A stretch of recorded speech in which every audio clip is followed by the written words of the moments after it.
ዛሬ በጣም የሚያሳዝን ስቶሪ የሆነ ሰው ሼር ሲያደርግ ሰማሁት እዚህ ቲክታክ ላይ እና ምን አለ አንድ ሴትዮ አጋጥመውት ትልቅ ሰው እና እንደዚህ ሲያናግራቸው ሊረዳቸው ሲፈልግ ያጫወቱት ታሪካቸው በጣም በቃ ልብ የሚነካ ነው። እሳቸው ከሀገር ከወጡ ወደ 20 ምናምን ዓመት ሆኗቸዋል። ነገር ግን ደግሞ 20 ዓመት ልጆቻቸውን ሲያሳድጉ ሲረዱ ምን ሲሉ ቆይተው ከዛ በስተርጅና ግን እሳቸው በቃ ስራ መስራት የማይችሉበት ታይም ላይ ሲደረስ ከዛ ግን ልጆቻቸው ራሱ እሳቸውን እየረዷቸው አይደለም እና አሁን በቃ የሆነ ታይም ላይ ወደ ሀገሬ ተመልሼ ወደ ገዳም ነው የምገባው አሉኝ እያለ ሲያወራ በጣም ነው የሚያሳዝነው። ምክንያቱም እሳቸው ለልጆቻቸው የሚያስፈልገውን ሁሉ ሲያደርጉ ምን ሲሉ ራሳቸውን ግን ረስተውት ነበረ። ለዛ ነው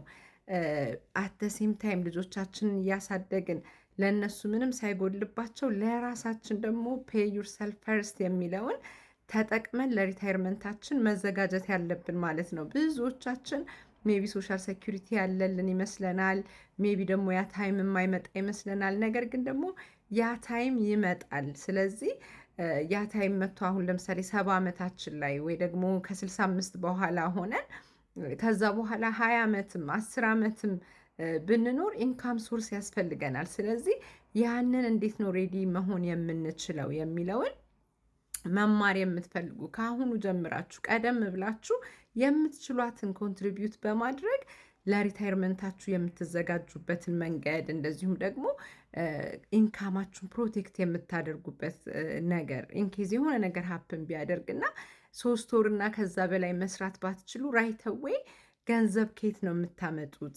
ያዘጋጃችሁት እስካለ ደግሞ እሱን ተጠቅማችሁ ጨርሳችሁ ከዛ ባዶ እጃችሁን ልትቀመጡ ነው ወይ? ነገር ግን ደግሞ ሲምፕል በሆነ ሲስተም ተጠቅመን ለፕሮቴክሽናችንንም እንደገና ደግሞ ለሪታይርመንታችንም የምንዘጋጅበት መንገዶች አሳያችኋለሁ ማለት ነው።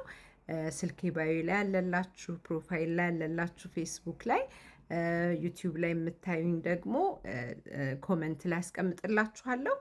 ኢንፎ ብላችሁ ጻፉልኝ፣ ኢንፎርሜሽን ሰጣችኋለሁ። እንደዚሁም ደግሞ ሊንክ አለላችሁ እዛ ላይ ደግሞ ትንሽዬ መጽሐፍ አለች፣ እሷን ወስዳችሁ አንብቧት ማለት ነው። ቴንኪዩ።